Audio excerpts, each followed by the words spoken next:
Bueno, pues sabéis que aquí hemos empezado una serie de charlas de formación en el verano. Para nosotros tiene un interés sobre todo en cuanto a fortalecer la fracción joven del partido, pero bueno, pues también en esta charla y en otras, pues estamos invitando a todo el que quiera asistir porque los temas que estamos planteando creemos que son interesantes para todo el mundo. El otro día hablando con los jóvenes, eh, nos decían que querían hablar de la situación internacional. El grupo este de jóvenes de Parla, pues es bastante variopinto, con un compañero que es sirio. Hemos sacado ahora un suplemento de información obrera con una entrevista que le hacemos a él. Eh, También hay un compañero marroquí, otro compañero que es de ruso, otro que es de Ucrania, fijaros qué casualidad, y otros son de aquí, otros españoles.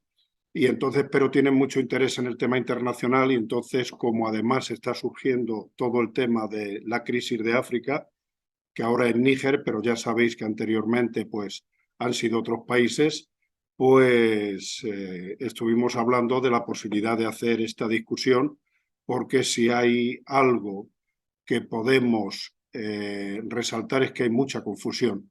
Hay mucha confusión porque el imperialismo controla los medios de propaganda, la izquierda que tenemos en nuestro país y a nivel internacional es una izquierda que está muy subordinada a los aparatos de Estado y a los organismos internacionales, y entonces nos vienen a contar pues todas esas cosas de que la lucha que hay en Ucrania y en Rusia es una lucha por las libertades y por la paz, y con el tema de África, pues que están preparando una intervención en Níger porque esta gente, los imperialistas, están en contra de los golpes de Estado, cosa que no es verdad como hemos visto en Egipto, como hemos visto en muchos otros países.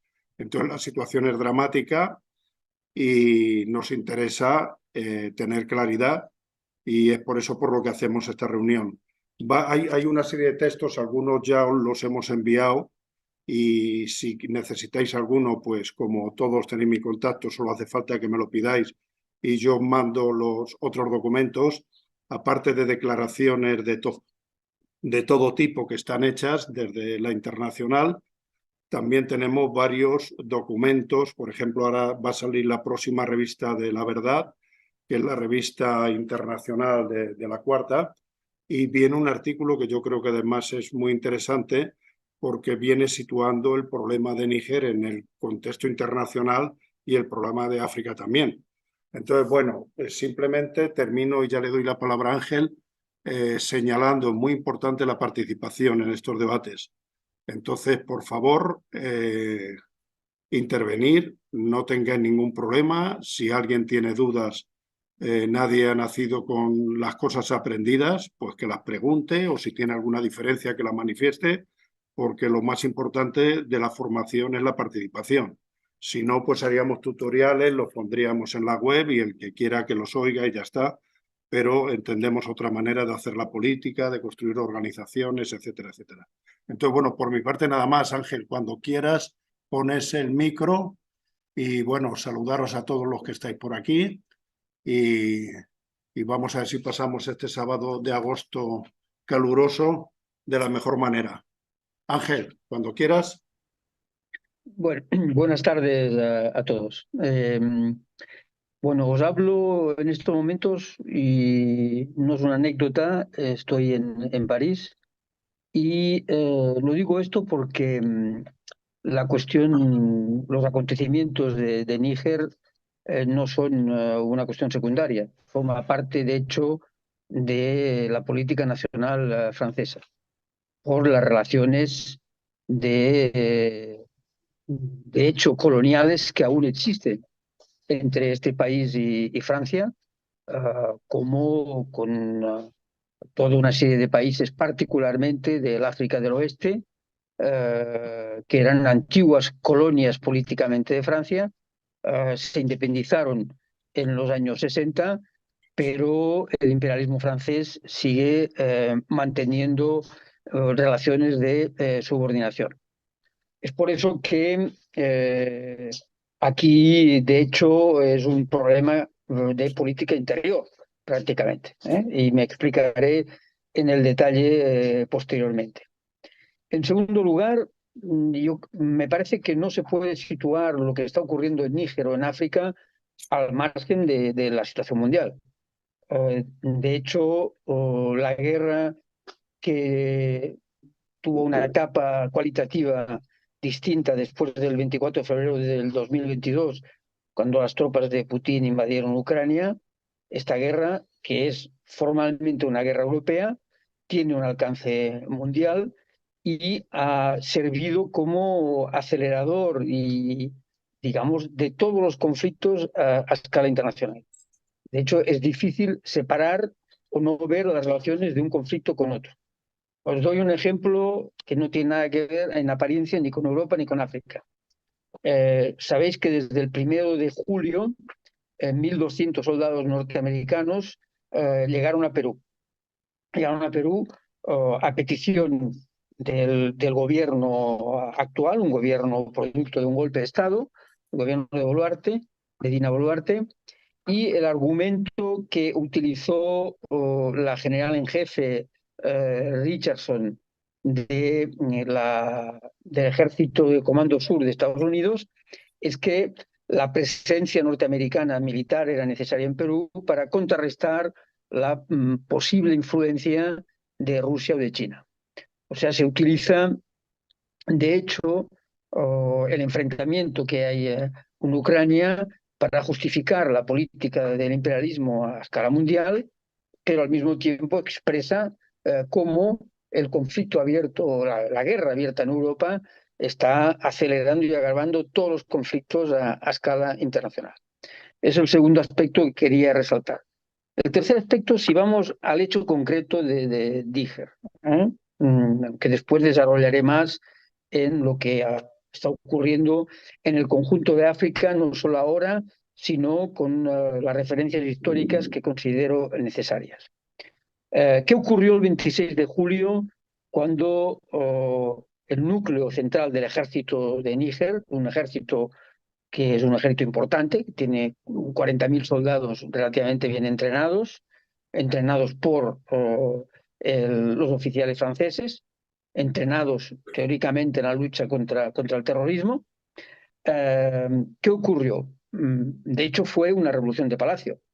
Digamos, el jefe de la Guardia Presidencial, eh, cuyo nombre es un poco complicado de pronunciar, Chiani, tomó el poder y metió en la cárcel al presidente electo Mohamed Bazoum. Después hablaré sobre esta elección.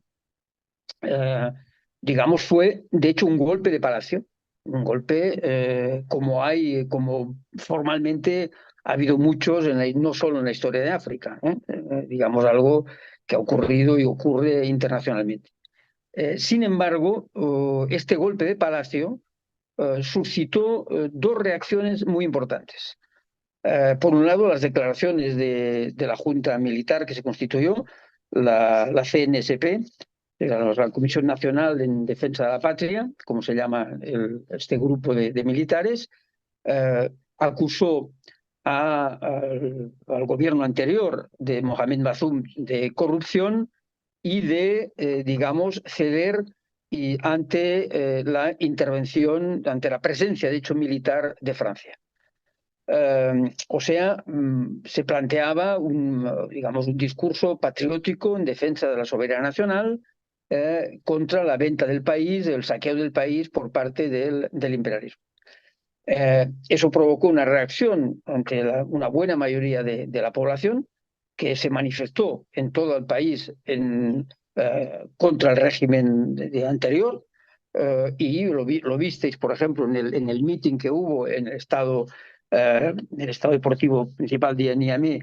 Había más de 30.000 personas, particularmente contra toda amenaza de intervención del extranjero, militar en contra de la situación. Y, por otro lado, tanto el gobierno francés como el gobierno norteamericano, como la CEDEAO, que es digamos, una especie de confederación económica de los 15 estados de la región, se pronunciaron contra el golpe y amenazaron con una intervención militar para liberar al antiguo presidente Mohamed Bazoum y restablecer lo que ellos llaman el orden constitucional. Es evidente que la actual junta militar en el poder tiene un apoyo, una simpatía de la mayoría de la población por sus proclamas nacionalistas de soberanía nacional y por la recuperación de las riquezas del país. Esta situación, que se abrió el 26 de julio, evolucionó de la manera siguiente. Se reunió de inmediato la CEDEAO en Nigeria, en la capital de Nigeria. ¿Veis la diferencia entre lo que es Nigeria y lo que es Níger? Tienen un nombre parecido porque les separa el río Níger. Entonces, tienen el nombre del país, viene de este río. El gobierno de Nigeria en estos momentos preside la CEDEAO y se reunió en la capital Abuja para estudiar la situación en Níger. Entonces amenazaron con una intervención militar si no se liberaba al presidente de puesto, Bazoum, y dieron como margen de tiempo digamos, una semana. Esto acababa el domingo pasado. La Junta en el poder no modificó su posición e incluso varios países que forman parte de la CEDEAO, en particular Burkina Faso, Malí, Guinea, se pronunciaron contra toda intervención militar. Otros gobiernos de otros países que no forman parte de la CEDEAO, como el gobierno de Argelia en particular, se pronunciaron también contra toda intervención militar, planteando que era necesaria una negociación política para buscar una solución diplomática a la situación. En estos momentos estamos así. La CEDEAO se volvió a reunir este jueves en Abuja, planteó que mantenía la amenaza de intervención militar, aunque plantearon que privilegiaban una negociación diplomática. Sin embargo, la junta militar en el poder en Níger no acepta ninguna negociación con la CEDEAO y indirectamente solo hay negociaciones, y eso es importante señalarlo porque veremos eso cómo continúa. Hay negociaciones con una representación del gobierno de Estados Unidos. El gobierno de Estados Unidos envió la subsecretaria de Estado a Níger, la cual se entrevistó en particular con uno de los generales de la Junta, el general Bemur, un general que, Barmoun, perdón, es un general, Salou Barmoun, que es el jefe de las Fuerzas Especiales de Níger. Ese forma parte de la Junta Militar y es un hombre formado por el ejército norteamericano. O sea, hay que ver un poco la complicación de la situación. En estos momentos en Níger hay un contingente de 1.500 soldados franceses. Una parte de ellos vienen de Burkina Faso y Malí porque fueron expulsados allí de las juntas militares en el poder. Y hay también, y eso era menos conocido, hay 1.000 soldados norteamericanos. En particular hay 2 bases de soldados norteamericanos, una en Agadez, que es en el centro del país, que es un centro militar sobre todo que se dedica al espionaje de toda África, de un sistema con los drones y tal, y hay también una base directamente de la CIA. O sea que la presencia militar occidental en Níger es importante. Hay, por un lado, tradicional el ejército francés. Hay también otros contingentes de ejércitos europeos, de Alemania, de Italia y algunos pocos más, y particularmente de Francia y Estados Unidos. Estados Unidos en estos momentos se mantiene en un segundo plano, aunque plantea la necesidad de la vuelta a lo que ellos llaman el orden constitucional, se mantiene en un segundo plano e intentan establecer una negociación con la Junta. Bien, ¿qué es lo que está en juego en realidad? Hay muchas cuestiones que están en juego. Por un lado, Níger es un país riquísimo, riquísimo desde el punto de vista de las riquezas minerales. Y algo que se conoce menos, porque se insiste mucho en el uranio, y es importante el uranio, pero en estos momentos, aunque las reservas de uranio son importantes, De hecho, el uranio se vende sobre todo a Francia y Níger no es en este momento solo el quinto suministrador de uranio de Francia, aunque el uranio sigue siendo importante. Lo que es nuevo es la comercialización de las explotaciones de petróleo, que son relativamente nuevas y en los próximos meses va a estar en funcionamiento un oleoducto entre el Níger y el Benín. Como sabéis, si veis un poco el mapa de África, tiene salida al mar y este oleoducto sería uno de los mayores productores de petróleo y comercialización de petróleo de África. De hecho, después sería casi el segundo o tercero después de Nigeria y de los países de Magreb, Libia, Argelia y demás. O sea que Níger es, aunque aún no es públicamente muy conocido, Níger también es un gran productor de petróleo en estos momentos. O sea, lo que está en juego en Níger es, de hecho, la explotación de riquezas inmensas digamos, de quién explota estas riquezas. Porque las compañías que las explotan son todas europeas o norteamericanas, y con condiciones, además de leoninas, en cuanto a lo que recoge el producto que recoge la propia nación de Níger. Hay más detalle aún, cuando los militares de esta junta hablan de corrupción, no lo dicen por decir. Entonces, es importante ver que el control de estas riquezas está controlado por las multinacionales, particularmente francesas y norteamericanas. Hay también, y eso puedo hablar quizá más extensamente después, una intervención por parte de China. Las empresas chinas también están invirtiendo en Níger, fundamentalmente en la construcción de infraestructuras, y las relaciones que estas empresas tienen con Níger son exactamente las mismas. No hay, digamos, no hay que inventarse cosas que las empresas europeas o norteamericanas. Decía que la Junta Militar acusaba digamos, al régimen de corrupción. eh, por ejemplo, unos días antes del golpe de Estado, del golpe de Estado militar, el presidente del gobierno, había nombrado como ministro del petróleo al hijo del presidente, un señor que se llama Sani Mamadou Bazoum, que es el hijo del presidente derrocado. O sea, todo, como veis, todo queda en familia, en el sentido de quién se lleva el beneficio de la explotación de las riquezas en la parte mínima que concierne a que las multinacionales dejan para los gobiernos títeres que hay en estos países. En este sentido, me parece que hay que tener en cuenta que el golpe militar se hace en nombre de recuperar la soberanía del país sobre las riquezas. Ya veremos después lo que va a ocurrir, pero se hace en nombre de esto, y eso es importante tenerlo en cuenta. Se hace en nombre también de otro hecho. El presidente depuesto, Bazoum, fue elegido el 21 de febrero del 2021, en una elección que la supuesta comunidad internacional llama elección democrática. Bueno, yo he buscado los datos de esta elección.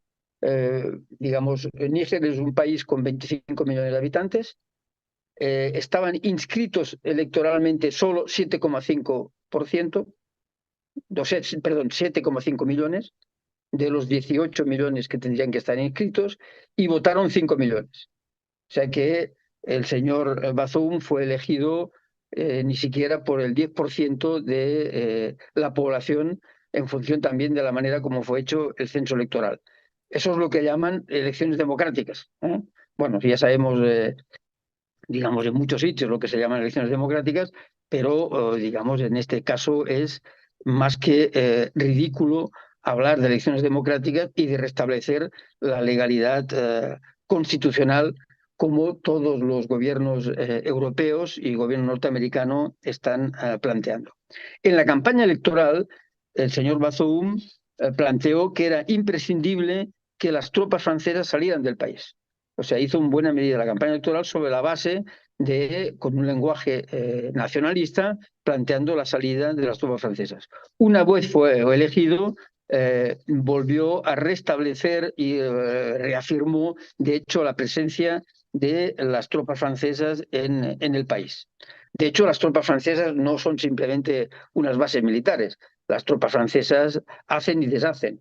Los oficiales de las tropas francesas, de hecho, tienen derecho de veto en todas las instancias del país. No es simplemente una base militar que más o menos existe en un rincón del país y que combate supuestamente a los terroristas. Además, hay que saber que estas tropas han sido acusadas de connivencia con los terroristas. Se ha encontrado, por ejemplo, que muchos de los grupos terroristas tenían armas que venían del ejército francés.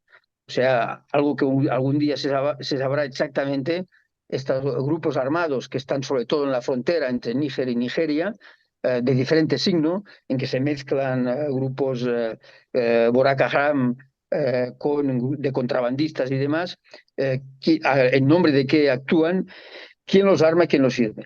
También es conocido que el ejército francés actúa en consonancia con los grupos armados tuaregs que hay en el norte del país, que surgieron particularmente, sobre todo en el sentido de armados, después de que Libia fuera destruida por la intervención de la OTAN en el 2011. ¿Os acordáis que en el 2011 la OTAN, como siempre, en nombre de los derechos democráticos en Libia, de los derechos humanos, en Ucrania, en nombre del derecho a la soberanía de Ucrania, o cualquier interviene, destruyó el Estado que presidía Gaddafi, al margen de la consideración que podamos tener de Gaddafi. Es evidente que este Estado era un Estado tampón para que le servía al imperialismo para impedir que la inmigración de los países del Sahel, o sea, de subsaharianos, pudieran atravesar la frontera. La destrucción del Estado libio, digamos, armó a grupos y, digamos, desparramó miles y miles y miles de armas en todo el continente, particularmente en los países vecinos, en el Malí, en el Níger, en el Chad, en Nigeria, etcétera, etcétera. Y particularmente a algunos grupos de tuaregs que hay en la frontera entre Níger, Argelia y Libia, que al parecer, y eso hay hechos que lo demuestran, están en connivencia con el ejército francés, con las tropas francesas. Hay de hecho un acuerdo de intervención del ejército de ocupación francés en Níger con el AMLA, que es el grupo de los tuaregs. Como veis, es un imbroglio relativamente complicado, pero hay que entender que la dominación imperialista, la dominación de las potencias imperialistas, en este caso particularmente de Francia, pero también las demás, como digamos Estados Unidos, se hace actuando, digamos, promoviendo o empujando a conflictos internos dentro de los países, digamos, armando unas etnias contra otras. Hay que saber que, por ejemplo, la mayoría de la población del sur de Níger, de Niamey en particular, es una población de la misma base étnica que el norte de Nigeria. Y el presidente que ha sido depuesto es más bien de origen tuareg y árabe. Entonces hay también conflictos étnicos que los imperialistas y las tropas imperialistas, y en particular las tropas francesas, no hacen más que avivar y azuzar para, digamos, bajo la base de estos conflictos, poder actuar, digamos, de forma libre y sin el control, digamos, del gobierno. Bien. ¿Qué va a ocurrir en estos momentos? Bueno, es difícil, digamos, tener un pronóstico. Hay, como he dicho antes, bastantes de los países que de la propia CEDEAO se oponen a una intervención militar. Una intervención militar, del punto de vista técnico, solo podría realizar seriamente el ejército de Nigeria. El ejército de Nigeria, como sabéis, es el país más poblado de África, tiene 215 millones de habitantes, es una potencia, digamos, importante desde el punto de vista no solo petrolera. Hay una clase obrera muy fuerte y organizada, y hay un gobierno muy débil, muy frágil, también producto de los conflictos promovidos por las propias por potencias imperialistas de las diferentes etnias del país.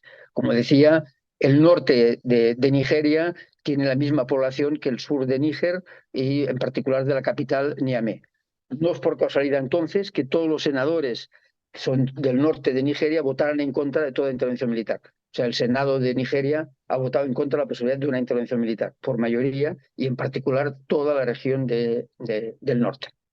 Eh, Técnicamente siempre es posible una intervención militar, pero una intervención militar provocaría, digamos, un conflicto prácticamente continental, o que arrastraría a 15 o 20 países, como veis, todo lo que es África del Oeste, si veis el mapa un poco de África, y teniendo en cuenta que Níger es frontera con Nigeria, con el Chad, con Benín, con Burkina Faso, con Malí, con Argelia y con Libia. O sea que implicaría a toda la región. ¿Cuál es nuestra posición? La posición de nuestros camaradas en Argelia, en Níger, en Malí. No sé si habéis visto algunos documentos que hemos publicado. Nos expresamos el punto de vista, por un lado, como Acuerdo Internacional de los Trabajadores y por otro, haciendo hablar a militantes responsables sindicales.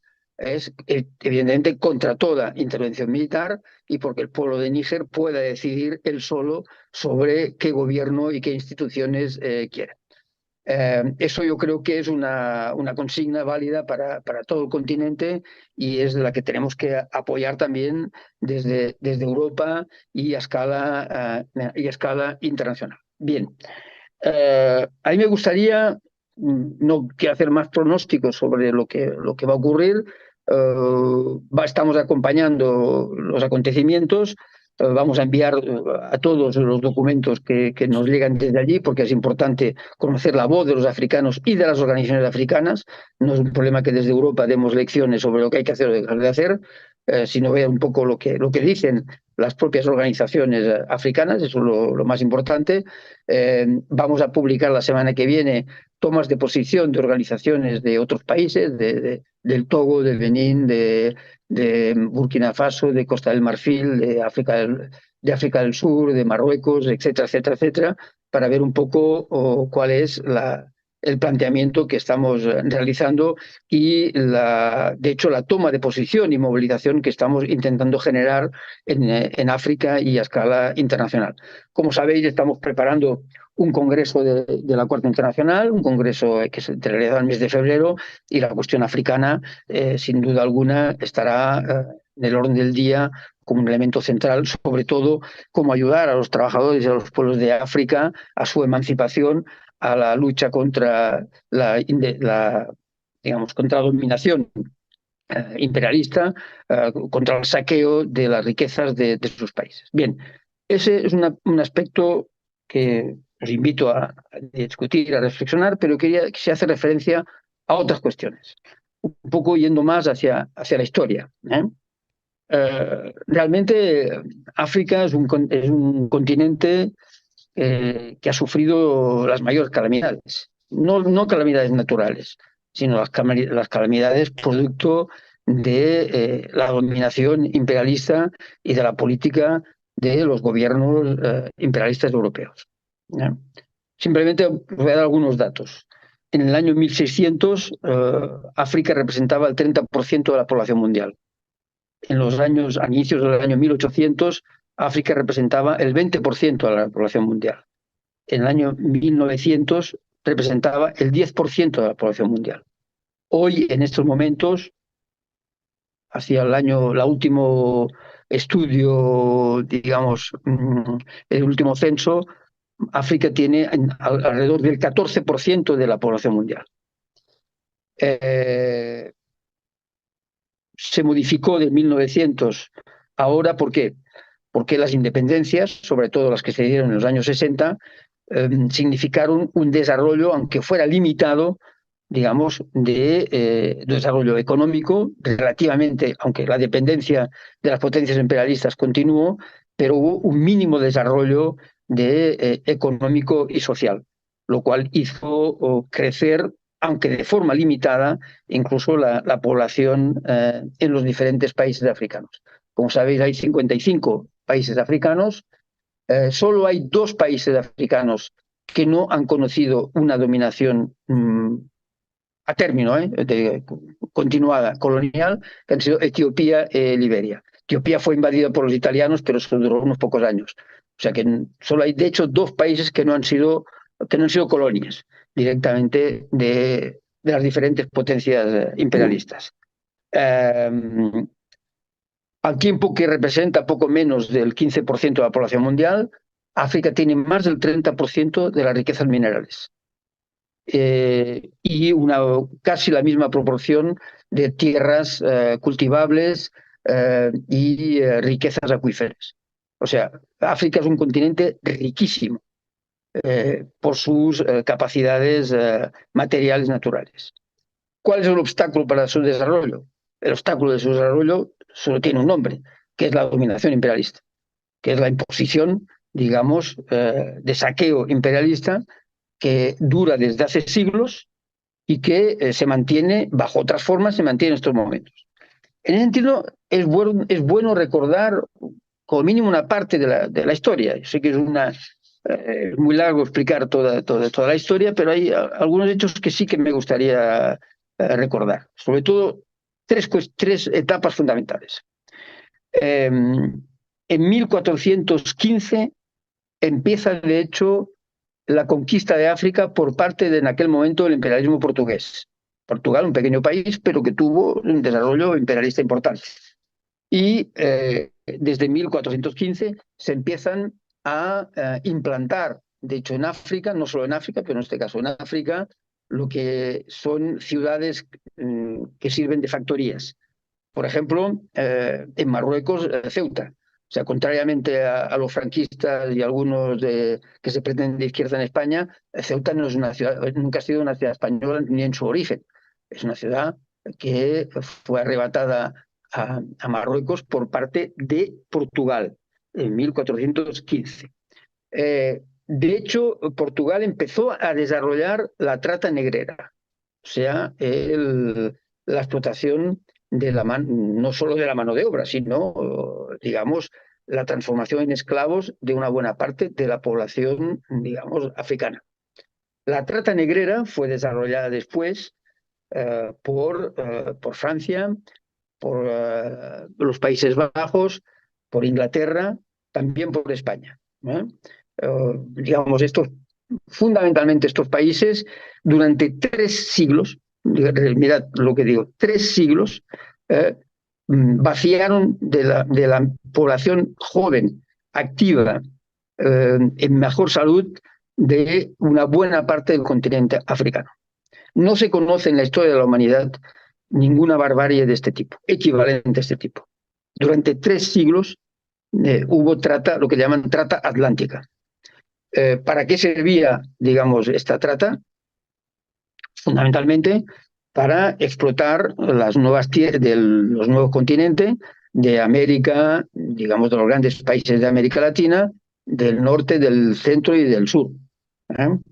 Digamos, prácticamente todos los países de América, digamos, en mayor o menor proporción, han tenido un comercio de esclavos. Particularmente América del Norte, las Antillas, el Brasil y todo lo que es el Caribe. Quizá hay otros países de América Latina que ha habido menos, pero fundamentalmente todos estos países, digamos, pidieron esclavos negros para cultivar las tierras, porque además la esclavitud, los indios, los originarios, los aborígenes de América Latina, al parecer no soportaban el duro trabajo de las minas o de la agricultura, del algodón y tal, y digamos, llamaron a importar esclavos negros, que eran, digamos, físicamente más fuertes y soportaban mejor las enfermedades.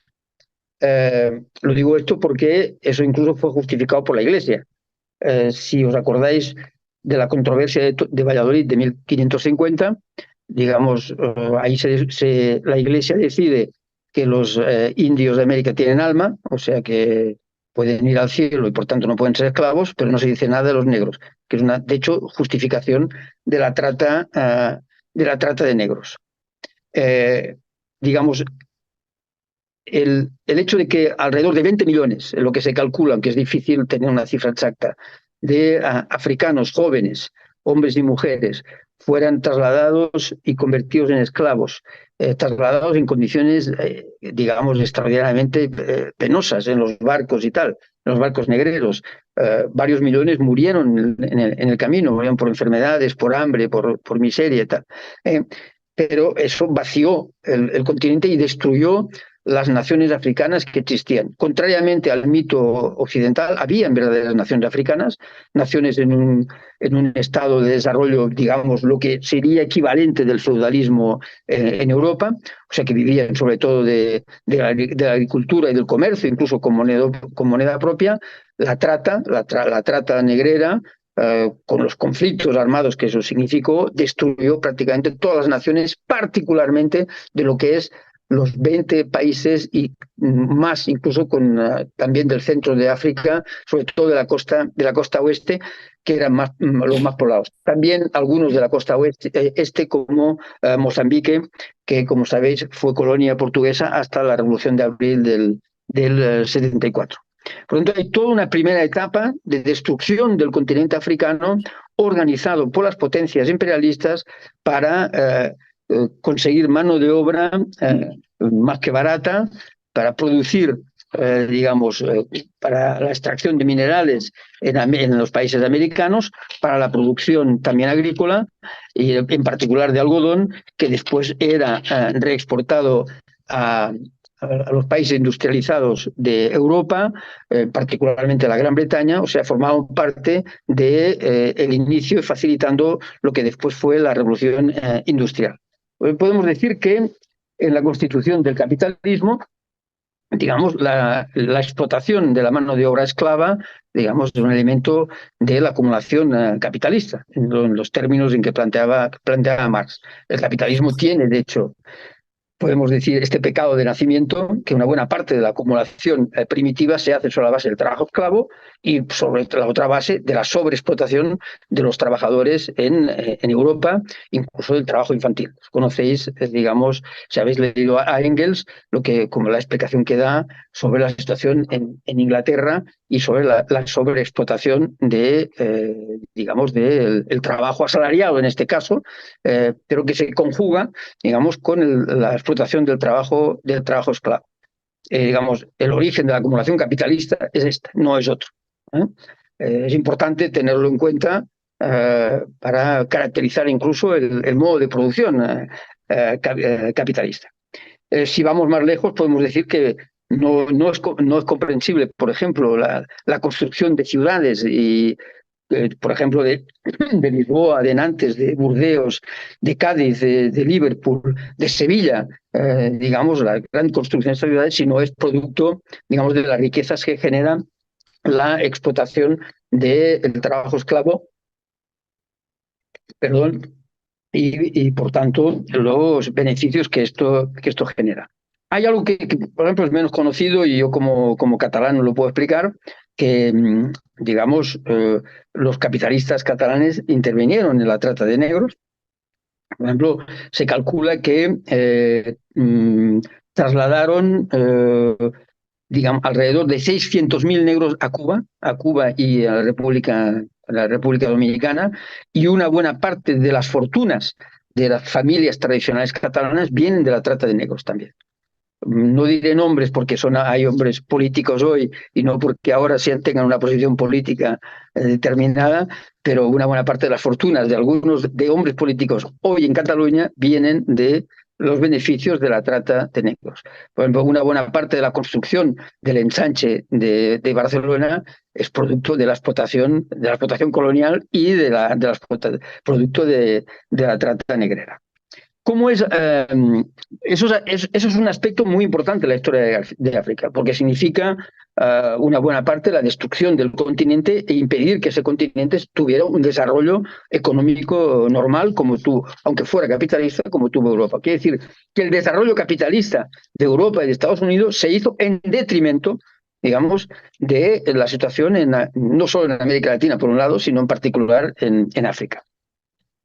Es un aspecto que después al final voy a insistir, pero quería pasar a la segunda calamidad que ha sufrido África. La segunda calamidad, sin duda, es después de las independencias de los años 60, la imposición de los planes de ajuste estructural por parte del FMI y la Banca Mundial.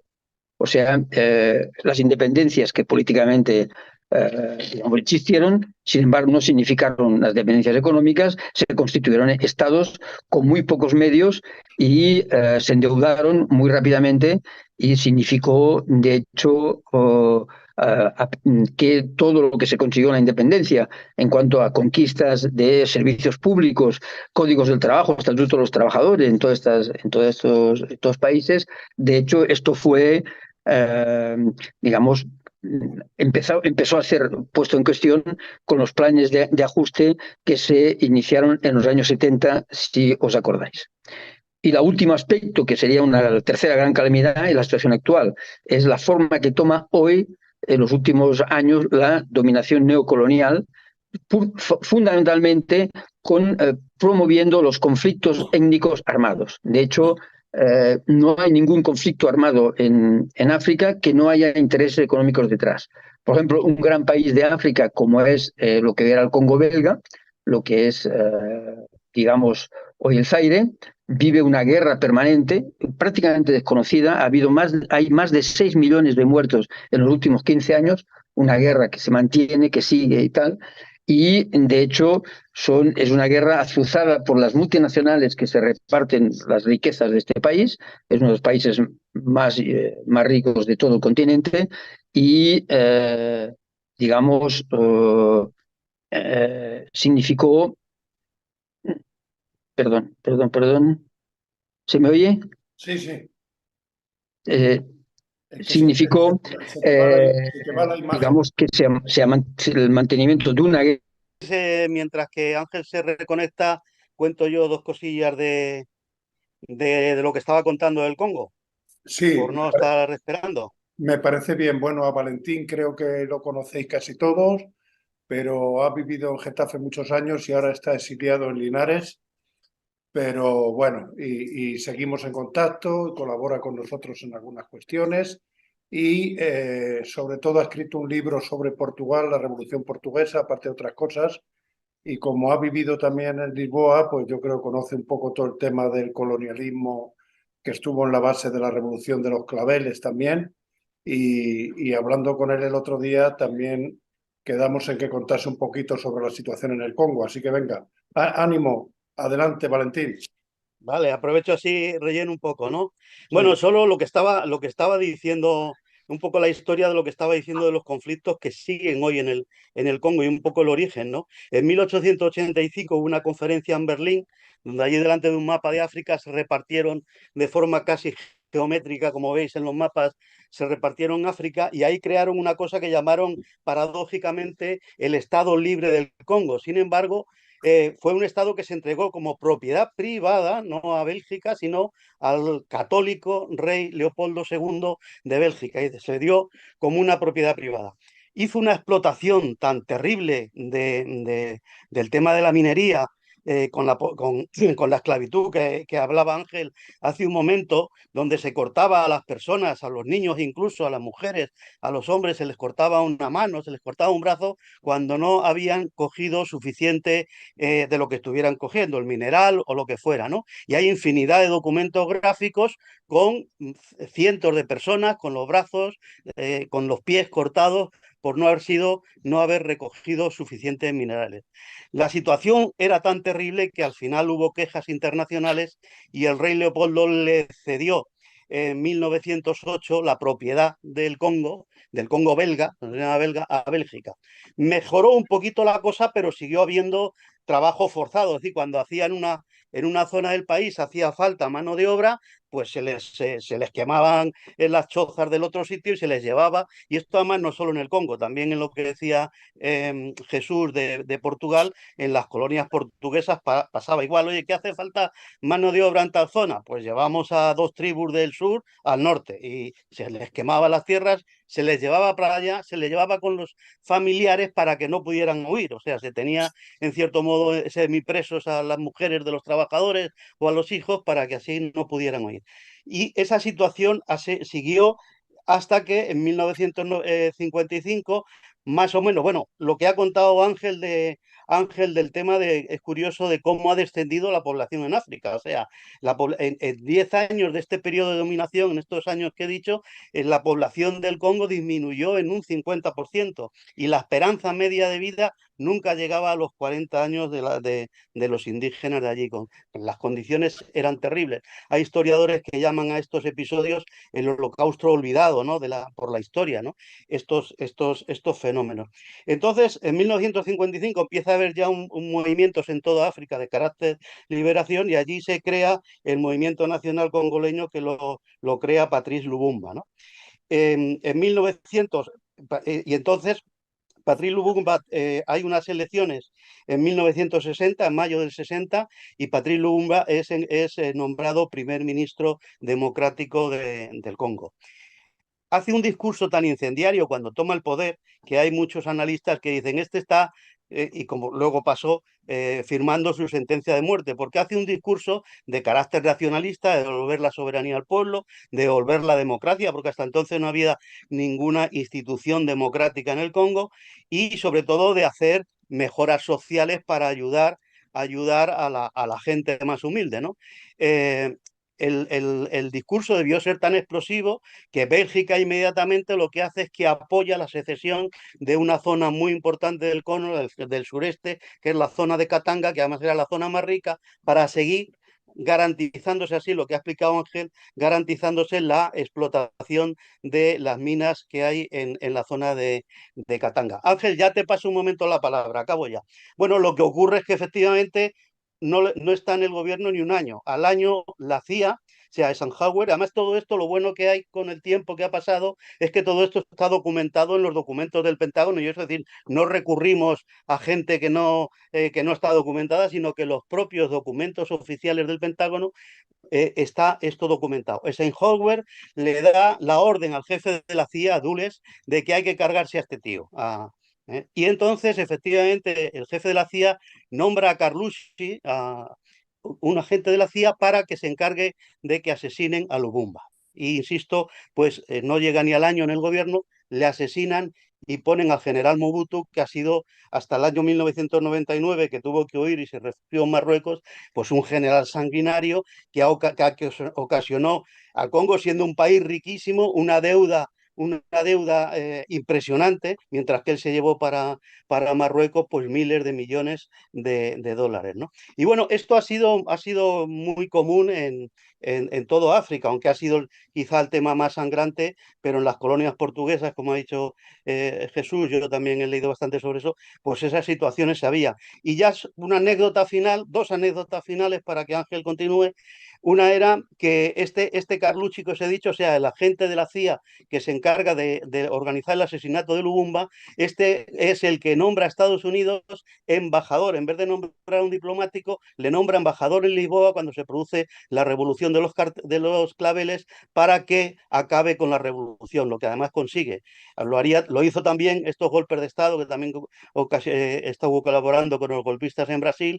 Lo hace también que al final llega a ser director de la CIA y además llega a ser el responsable de defensa con Reagan, ¿no?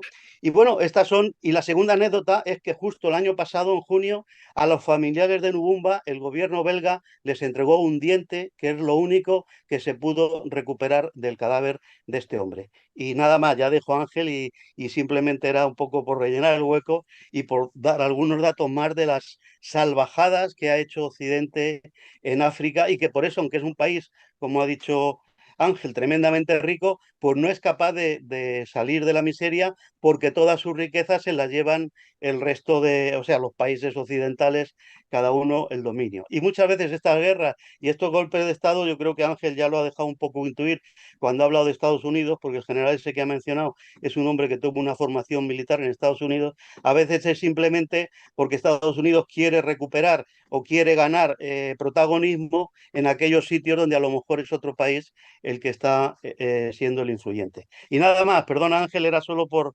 tapar un poco tu ausencia. He oído lo que ha dicho el compañero Valentín, sí, es evidente. Digamos, cada país de África tiene historias de este tipo, ¿eh? de la intervención, digamos, de las diferentes potencias imperialistas. Aquí ninguna se salva. La monarquía española tampoco se salva. Una buena parte de los problemas de Marruecos vienen precisamente de que formó parte del dominio franco-español. No hay que olvidar que la monarquía alauita fue instaurada por el ejército francés y español como subsidiaria del imperialismo francés y español, aunque el imperialismo español es de segunda línea. Nosotros, como militantes españoles, en primer lugar, denunciamos el carácter imperialista de nuestro gobierno, de nuestro régimen en particular, en relación a África, en relación a Marruecos, digamos, concretamente. Bien, entonces voy a continuar así porque, aunque no se me vea, porque si no me temo que el móvil se me caiga. Yo quería insistir, digamos, porque hasta ahora hemos hablado de desastres, digamos, de cómo un continente ha sido saqueado, cómo un continente ha sido destruido y cómo parece que haya una maldición sobre este continente. Y hay quien se dice, bueno, es que los negros son así, son atrasados y tal igual y demás. Pues no tiene nada que ver ni con la realidad ni lo que es la historia de la humanidad. Digamos, un producto del régimen de producción, de explotación capitalista en la forma actualmente descompuesta del imperialismo. Ya ni construyen nada. A veces la colonización construían carreteras, construían algo. Ahora es simplemente el saqueo de las riquezas de estos países de la forma más brutal. Lo importante, hay que constatarlo, pero lo importante, sin embargo, no es esto ahora. Lo importante es la revuelta de los pueblos de África. Y eso es lo fundamental. Los pueblos de África no, digamos, aceptan esta situación. Por eso la simpatía que ha desatado en todo el continente lo que está ocurriendo en Níger, al margen de lo que vaya a hacer la junta militar, digamos, yo no sé lo que van a hacer esta gente. Yo vi el discurso del general que habló en Niamey y parecía que hablaba porque la gente gritaba y no sabía mucho lo que decir y casi iba más lejos de lo que a lo mejor quería decir. Y al cabo, estos generales han sido formados por el ejército francés y por el ejército norteamericano. Nunca se sabe por dónde van a ir. Pero lo importante no es eso, lo importante es que hay un pueblo en movimiento que quiere recuperar sus riquezas, que quiere ser soberano, que quiere vivir en su país y no aceptar como única salida para la juventud tener que emigrar, tener que salir de este país. Eso es fundamental. Y eso es algo que comparten todos los trabajadores, toda la población, todos los ciudadanos africanos, de todos los países. ¿Qué formas va a tomar esta resistencia? Pues, digamos, es difícil hacer un pronóstico, pero es importante volver a la historia. No hay que olvidar que la trata negrera en América acabó por dos razones. Por una, porque también al capitalismo ya no le interesaba tener esclavos, sino preferiría tener esclavos asalariados, ¿ya? Y la guerra de secesión en Estados Unidos, del norte contra el sur, no era por razones humanitarias, sino porque necesitaban mano de obra libre, y necesitaban liberar la mano de obra que trabajaba como esclava en las plantaciones del sur a la industria, a la industrialización, y por otro lado, porque la historia de la esclavitud es la historia también de las revueltas contra la esclavitud, de las insurrecciones sistemáticas de las poblaciones negras contra la esclavitud. Y hay que recordar una fecha que me parece que es muy importante, 1804. 1804 es la revolución en Haití, es la proclamación de la primera república negra. 1804 y se instaura una república negra que después es, digamos, de hecho, con Napoleón en Francia exige pagar incluso la liberación de los esclavos, pagar a los dueños, se exigen al Estado haitiano el pagar su propia emancipación. O sea, Haití desde su independencia ha sufrido intervenciones, ha sufrido la explotación sin límites, porque son los primeros que osaron proclamar una república negra y proclamar la emancipación, digamos, de los esclavos. También fue un producto diferido de la Revolución Francesa, de 1789. La esclavitud fue abolida en Francia a partir del 94, 1794. Y había empezado a ser abolida ya en Estados Unidos con la Revolución Americana. hubo las primeras revueltas para abolir la esclavitud. La esclavitud ha existido prácticamente, por ejemplo, el último país en abolir formalmente la esclavitud ha sido Brasil, en 1899, el último. Y, por ejemplo, Brasil la mayoría de Brasil es negra, negra y mulata. Hay más negros y mulatos que blancos. Es algo que es poco conocido porque a veces pues, aparecen casi todos los hombres políticos o representantes de Brasil, parecen como blancos o casi blancos. Pero en realidad la mayoría de la población es negra o mulata, y es precisamente porque es el que recibió más, creo que recibió alrededor de 4 o 5 millones de esclavos para las plantaciones que había en Brasil. Entonces, la historia también de la esclavitud, la historia de la revuelta contra la esclavitud, ¿eh? Y, digamos, conseguir que la esclavitud fuera prohibida. En ese sentido, yo os llamaría la atención sobre cuál es la tradición del movimiento obrero, en ese sentido. Y hemos publicado, si tenéis ocasión de leerlo, yo lo aconsejo, en La Verdad 112, un documento sobre la historia un poco de la esclavitud que se concluye con un extracto de la resolución del Cuarto Congreso de la Internacional Comunista en noviembre de 1922, que plantea lo que ha significado la historia para los negros, para América, y concluye que, digamos, cómo la emancipación de los negros es utilizada por parte del capitalismo para llevarlos al ejército. Por ejemplo, son reclutados masivamente en la Primera Guerra Mundial, en la Segunda Guerra Mundial, digamos, como carne de cañón, digamos, en la guerra interimperialista, y cómo, digamos, la masa de estos trabajadores es utilizada para la industria de guerra, y cómo en Estados Unidos la movilización de los negros es la vanguardia, de hecho, de la lucha de los negros africanos contra la opresión. Esas son las conclusiones del Cuarto Congreso de la Internacional Comunista.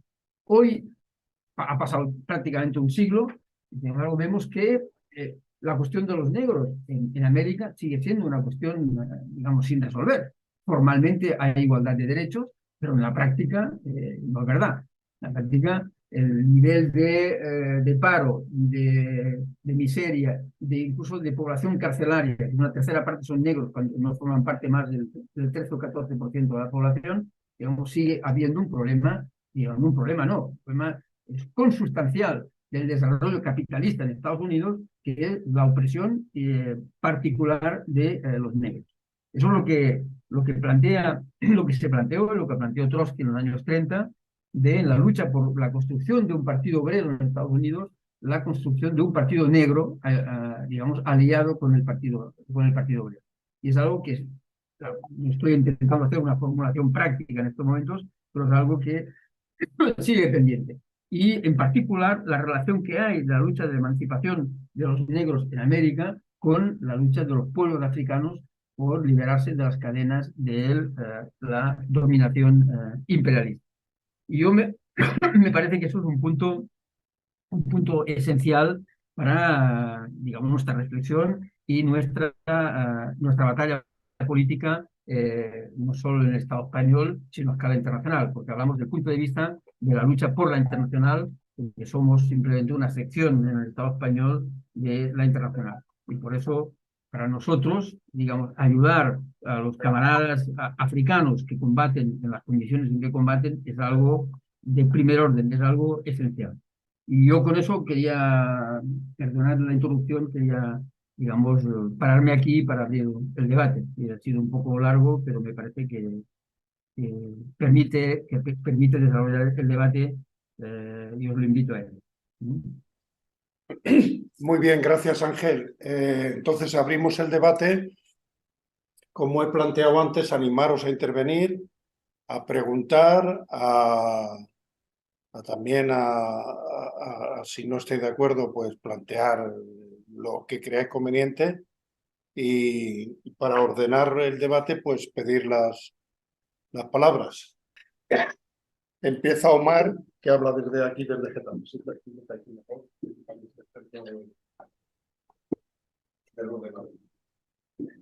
Bueno, Yo simplemente quería aportar la perspectiva de lo que pensamos nosotros aquí, los jóvenes de Madrid. Y bueno, no es añadir algo ni discutir algo, simplemente recalcar ciertos puntos que yo creo que son importantes. Por ejemplo, yo no creo que la descolonización africana, bueno, en sí los jóvenes no creemos que la descolonización africana ha de ser desde nuestro punto de vista o haya de ser marxista.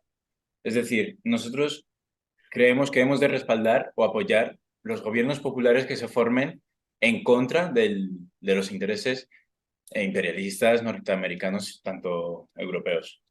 Siempre hemos de velar por cualquier acto de descolonización, siempre que este sea de manera popular y se ha dirigido hacia tomar las decisiones desde los trabajadores o la gente de ese país.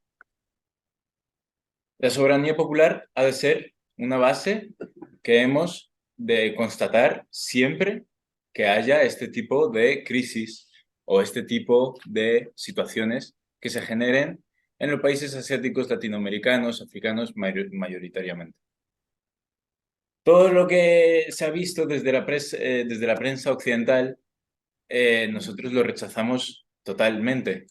Han habido un montón de artículos, un montón de noticias que, viéndolo desde lo que se nos ha aportado, los documentos que nos han aportado, de gente de Níger, de trabajadores de Níger, se han visto que desde un primer punto no son realmente algo que esté hablando de cómo se siente la población de Níger principalmente.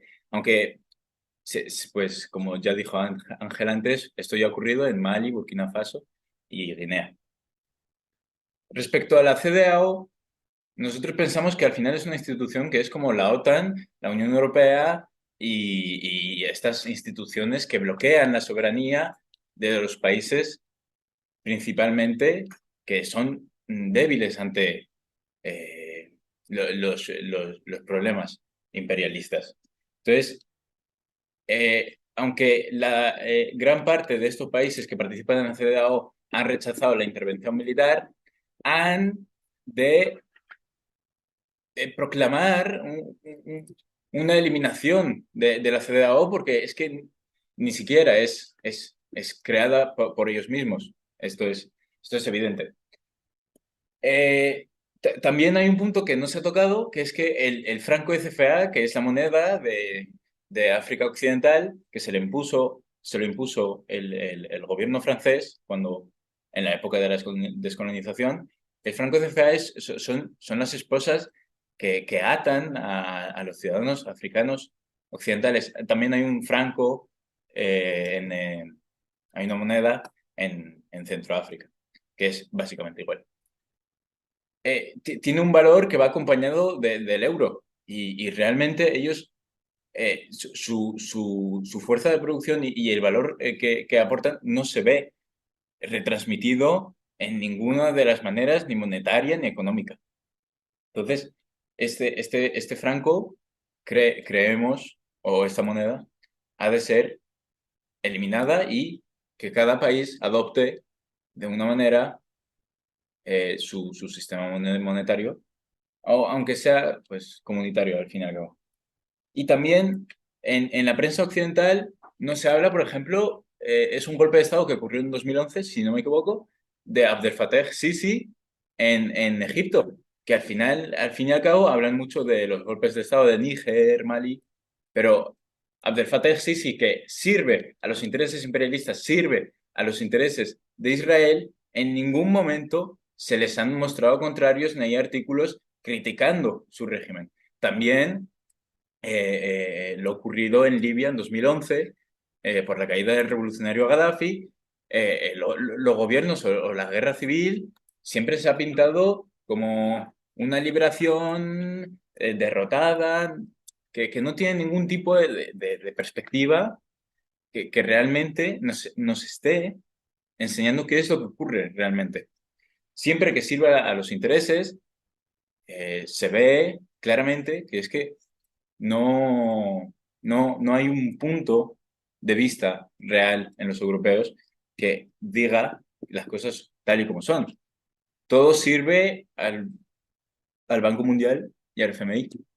Y bueno, es básicamente eso. No tengo nada más que aportar.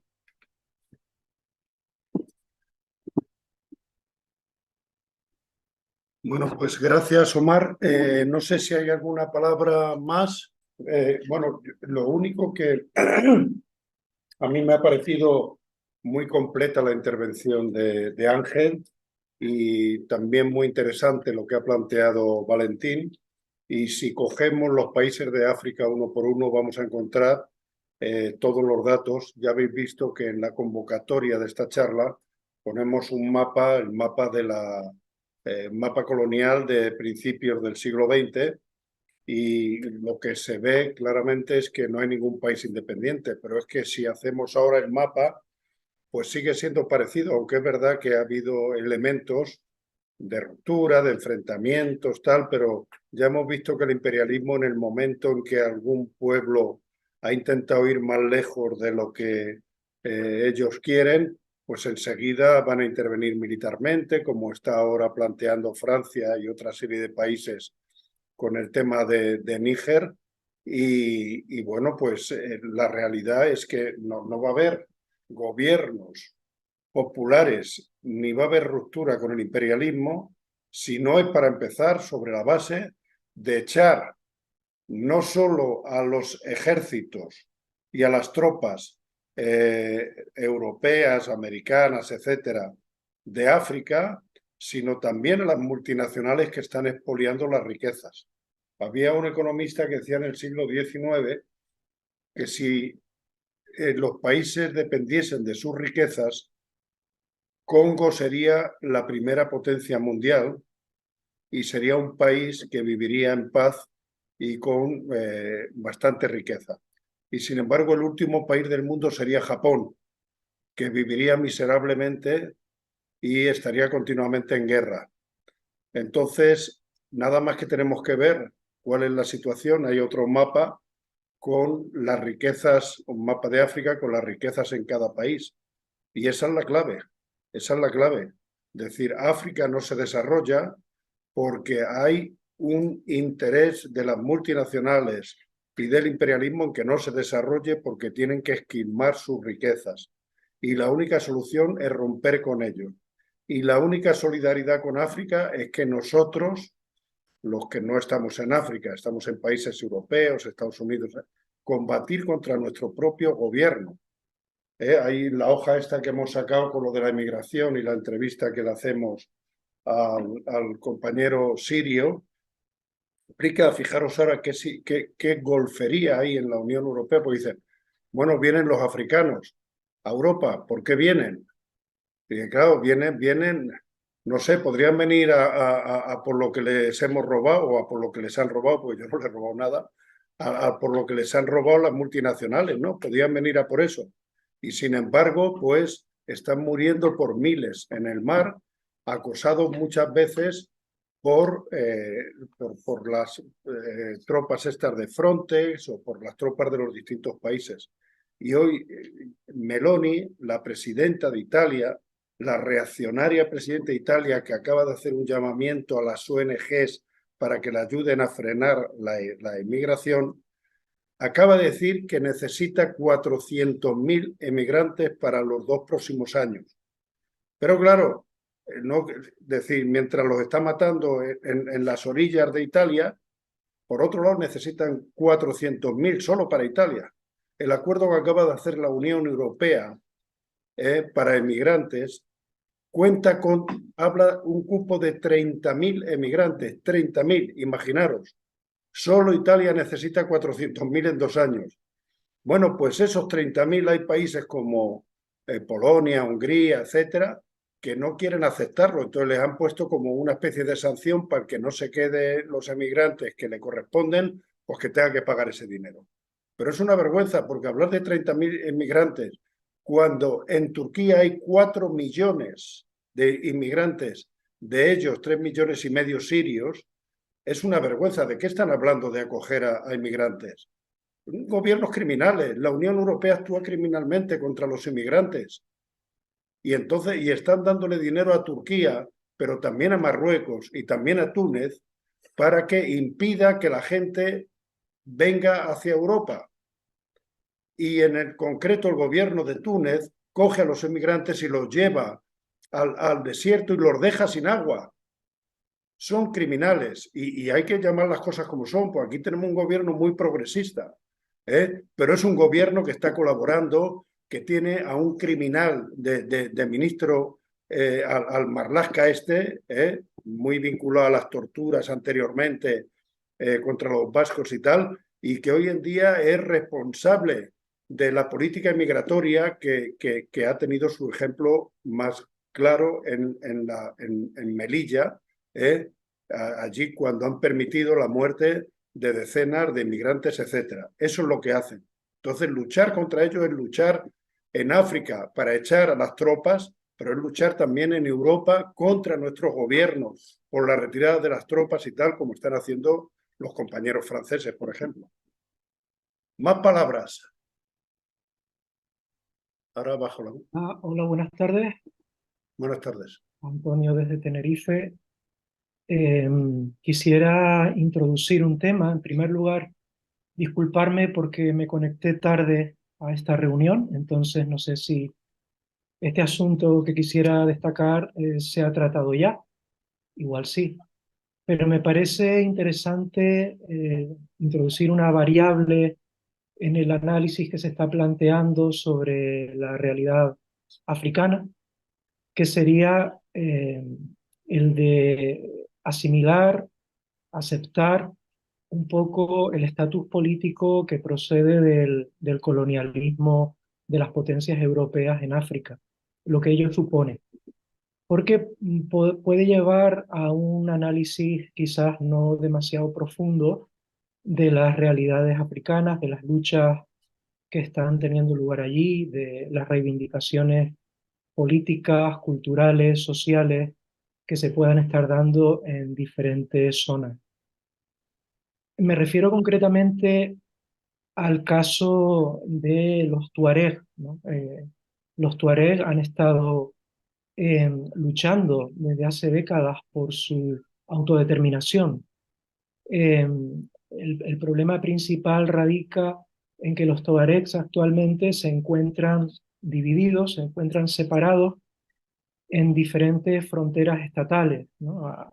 Por poner un ejemplo quizás más conocido, podríamos hablar del caso que se está dando con los kurdos, ¿no? Actualmente también separados en diferentes estados-nación.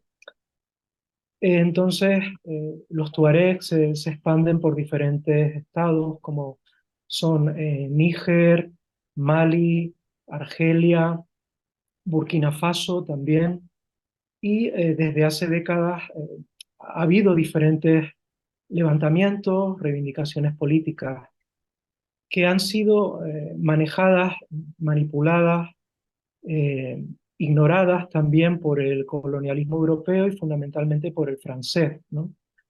Se ha hablado aquí también de las multinacionales, ¿no? El papel de una empresa francesa como Areva en Níger es fundamental, ¿no? En cuanto a la extracción de recursos fundamentales, mineros. Creo que estamos hablando en este caso, en el caso de Níger, si no recuerdo mal, de uranio y alguna otra materia prima fundamental para lo que sería la industria y la energía francesa, fundamentalmente para sus centrales nucleares, ¿no? El papel de grupos islamistas con un origen dudoso y con apoyos también que podrían sorprender, ¿no? Como Ansar Dine, este grupo que se creó en la década del 2010 y que permitió deslegitimar la lucha por la autodeterminación precisamente en esta zona por parte de los tuareg, ¿no? Entonces se buscaba una asimilación, se buscaba un intento de identificar las luchas políticas tuareg por su independencia con el islamismo, cosa que no tiene nada que ver. Por lo tanto, planteo estos asuntos porque escuché una afirmación de Ángel que me resultó llamativa en el sentido de que actualmente los tuareg estaban apoyando a Francia. Y es algo que me sorprende y no sé si podríamos profundizar en ello, si existen algunas fuentes que se pudieran consultar al respecto, si se pudiera debatir, porque con lo que estoy planteando históricamente y sobre todo a raíz de la historia reciente, en las últimas décadas, de lo que está sucediendo en la zona, a mí me resulta contradictoria esa afirmación. ¿En qué medida se está dando ese apoyo tuareg a Francia? Porque son enemigos casi acérrimos desde hace décadas, como digo, y qué facciones, qué grupos, qué entidades que podríamos considerar tuareg están actualmente soportando a los intereses franceses, ¿no?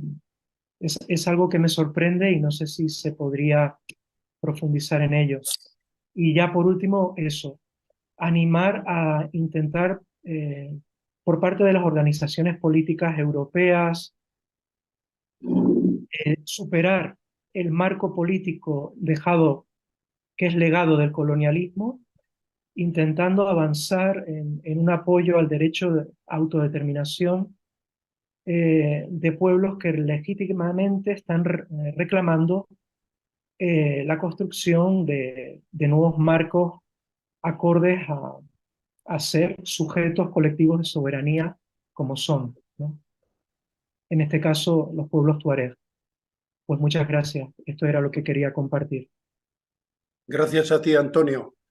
¿Hay alguna palabra más? Bueno, Antonio, yo aquí, si te has incorporado después, ya avisamos de que esto se iba a grabar y que por lo menos el informe que ha hecho Ángel, que luego tuvo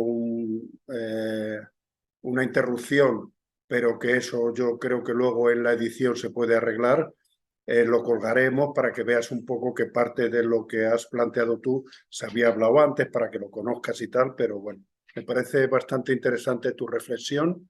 ¿Y hay alguien más que quiera la palabra o le dejamos a Ángel para que conteste un poco y no cerrar, porque aquí no se trata de cerrar nada?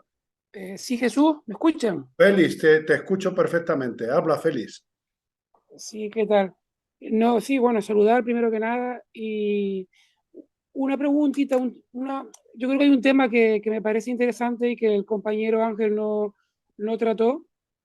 Me refiero al papel de Rusia en el Sahel y al posible papel de Rusia, del régimen ruso, ¿no? Del régimen de Moscú, en el golpe de Estado en Níger, ¿no? Quería un poco, y también de qué manera está el grupo de mercenarios Wagner también interviniendo en Níger. Eran unas dudas que tenía y me gustaría que Ángel pues también respondiera al respecto y nada más. Muy bien, gracias, Félix. Ángel. Sí, bueno, en primer lugar, agradezco a todos los compañeros que han intervenido por sus aportaciones y observaciones. Voy a intentar tratarlas todas porque me parecen interesantes y nos permiten desarrollar más un debate que es muy rico y que, como ha dicho Jesús, no vamos a cerrar aquí en absoluto. Comparto completamente lo que ha dicho Valentín sobre Lumumba y cómo actuó el imperialismo para acabar con su régimen y tal. Digamos, no es el único. Lo con Sankara y demás es la manera que actúan, y no solo en África, pero me parece que es una buena contribución para integrar a nuestros. Sobre las demás cuestiones, comparto lo que ha dicho Omar. Yo en la exposición lo tenía anotado y después con el corte pues se me ha destrapapelado. ¿Qué es la relación con el franco CFA? Sabéis que hay 14 países de África del Oeste que tienen una moneda, en realidad tienen dos monedas, que es la del sur y la del oeste. Hay dos francos CFA que a pesar de que tienen el mismo valor, no se intercambian entre ellos, tienen que pasar por París. O sea, que es una moneda impuesta por el Tesoro, por el Ministerio del Tesoro francés, y además ahora está articulada con el euro. O sea que uno de los aspectos de la soberanía es de un país la capacidad de tener una moneda propia. Entonces, digamos, aquí hay 14 países de África del Oeste que no tienen soberanía monetaria, que dependen directamente del gobierno francés y de la Unión Europea, y que no pueden hacer ninguna transacción internacional, de comercio internacional, si no pasan por la Unión Europea y por el gobierno francés. Hay muchos que se oponen. Aquí hay una guerra, hay que entender, una guerra comercial. Por ejemplo, los americanos, Estados Unidos está en contra del franco CFA, porque quieren que todo el mundo, digamos, conjugue en relación al dólar. Digo, porque la oposición al franco CFA a veces viene por lados que no son exactamente para el respeto a la soberanía. De hecho, en la historia de la lucha por la independencia de estos países, hubo un intento de moneda en lo que era el Gran Malí, cuando se constituyó en los años 60, que fue, digamos, desarticulado por el imperialismo francés. En sentido, está claro que una de las formas que tiene el saqueo es la existencia de esta moneda, que es una moneda simplemente del imperialismo francés y de la Unión Europea. Después, sobre la CEDEAO, quizá el símil con la OTAN y con la Unión Europea es un poco exagerado, porque es menos que eso. Fijaos, en la reunión de la CEDEAO, no invitaron a los gobiernos que consideraban que no cumplían sus requisitos. Por ejemplo, suspendieron la intervención de la CEDEAO del gobierno de Burkina, del gobierno de Malí, del gobierno de Guinea y del de Níger. O sea, los que no estaban de acuerdo porque había habido, digamos, los golpes militares y tal, ya de entrada ya ni siquiera los invitaron a la reunión. O sea que de hecho la CEDEAO no tiene ninguna soberanía ni ellos mismos, que son simplemente agencias del imperialismo francés y americano. No actúan con su propio, ni siquiera con su propia soberanía. O sea, es un instrumento indirecto, podemos decir, del imperialismo norteamericano. Y si no han decidido una intervención militar ya, es porque temen que una intervención militar pueda provocar mayor conflicto que el que podía, digamos, que el que quieren solventar. Y además porque no están seguros de que el propio ejército de Nigeria, que es el ejército más importante, un ejército de 140.000 soldados, puede actuar. Imaginaos un ejército que es incapaz de derrotar a los grupos islamistas que hay en el norte de Nigeria, va a intervenir en Níger. O sea que es, al mismo tiempo, como comprenderéis, una dificultad propia militar cuando es evidente que la mayoría del ejército de Níger está detrás de la junta que se ha constituido. Y lo que es impensable en estos momentos es una intervención directa de las tropas francesas y americanas que hay en Níger. Digamos, podría provocar mucho, digamos, una verdadera insurrección en todo el continente. Entonces, digamos, ¿por qué digo eso? Porque es difícil hacer pronósticos e hipótesis sobre lo que va a ocurrir, como es difícil hacer pronósticos sobre qué es lo que va a hacer la Junta de Salvación Nacional que hay en el Níger y cuál va a ser sus relaciones con sus vecinos y con la propia población. Yo os invito a leer las intervenciones que hemos publicado los diferentes responsables sindicales, la manera como tratan los propios gobiernos. Por un lado, contra toda injerencia militar, pero por otro lado, reclamando el respeto a las reivindicaciones si quieren que tengan el apoyo de la población. En cuarto lugar, lo que ha planteado Antonio es muy importante. Todo es importante. Lo que ha planteado es algo que, a ver, no sé si ha entendido yo lo que he dicho. Digamos, el ejército francés está utilizando un grupo tuareg, se llama AMLA, para sus operaciones. No quiere decir que los tuaregs apoyan a Francia. Cuidado, digamos.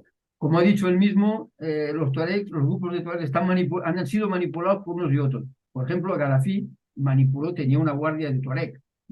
Y cuando se hundió el régimen producto de la intervención de la OTAN, pues volvieron con sus armas y bagajes al sur de Libia y al norte de Níger. Entonces, hay diferentes grupos que utilizan el nombre de tuaregs, que están al servicio de cualquier cosa. En este caso, el AMLA es un grupo además que tiene sede en París.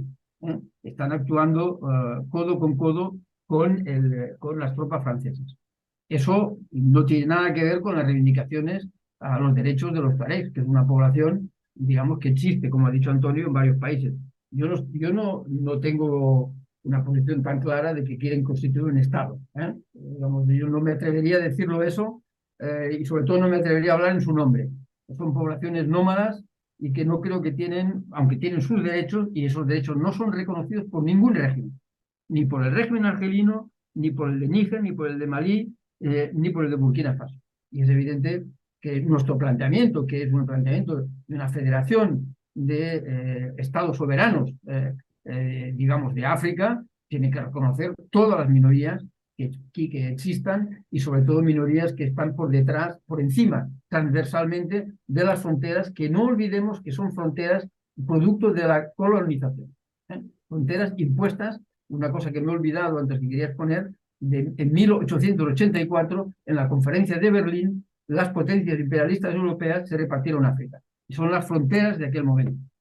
Y por tanto fronteras que no respetaban la existencia de muchos pueblos, en este caso un pueblo nómada como son los tuaregs, que no son reconocidos ni sus derechos en ninguno de los regímenes. Y también el de Argelia, porque se ha hablado de Marruecos y Túnez, cómo tratan a los emigrantes del Sahel, pero es que el ejército argelino hace exactamente lo mismo.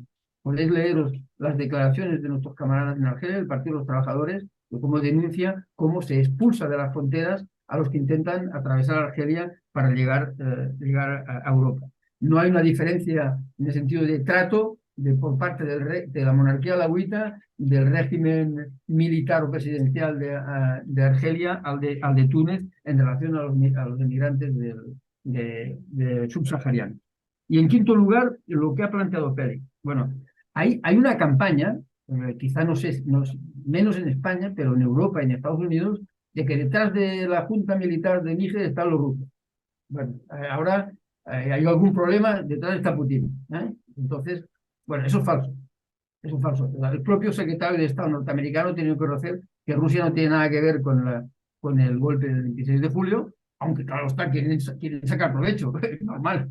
Es normal que quieren intentar sacar tajada del asunto. Digamos, en estos momentos no hay ningún soldado ni contingente ruso en Níger. Y el tipo el gángster Prigozhin, el de la Wagner, ha ofrecido sus servicios a la Junta Militar de Níger. Ha ofrecido sus servicios. Como tiene varios miles de soldados que los ha enviado a Bielorrusia y que están sin trabajo, al parecer, pues como es un empresario y que busca situar sus peones, ha ofrecido sus servicios a la Junta Militar. La Junta lo aceptará o no. Por ejemplo, ofreció sus servicios al gobierno de Centroáfrica, y allí sí que hay algunos cientos de soldados, de mercenarios del grupo Wagner. Pero bueno, eso no tiene nada que ver, digamos, con lo que es el dominio imperialista de Francia y de Estados Unidos. Rusia no tiene ninguna capacidad material para sustituir a Francia, ni siquiera militarmente, no digamos a nivel de las multinacionales. No es equivalente. O sea, no es verdad que detrás de eso, otra cosa es que la población, como el gobierno ruso pues condena el imperialismo francés, pues saque alguna bandera rusa. Eso es normal, pero no nos engañemos en cuanto al lugar real que ocupa Rusia o que ocupan las tropas y las tropas propias de Wagner. Mirad, África y la colonización en África tiene una tradición de mercenarios. Y los primeros que han organizado mercenarios siempre ha sido el gobierno francés. Eran, por ejemplo, el señor Foccart, durante la época de los años 50-60, tenía mercenarios en todos los países y organizaba golpes de Estado, digamos, cuando había un gobierno que se apartaba un poco de los dictados de París. O sea que la tradición de los mercenarios no se la ha inventado Putin o Wagner. Y os recuerdo también, por ejemplo, que en la ocupación de Irak había tantas tropas mercenarias como soldados profesionales norteamericanos.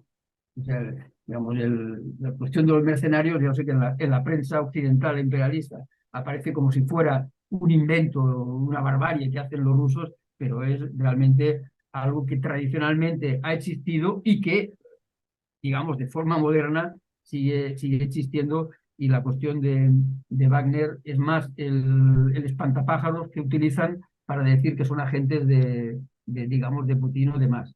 No tiene una realidad material. Eso no quiere decir que la Junta a lo mejor les pueda pasar un contrato con Wagner para tener soldados. Es posible, no lo sé, yo no voy a decir lo que van a hacer, pero no es una realidad hoy. Bueno, y como último, digamos, que quería plantear, me parece que ese debate no solo tenemos que continuar, forma parte del debate del Congreso Mundial, como ha dicho Jesús, en la próxima verdad que sale en septiembre.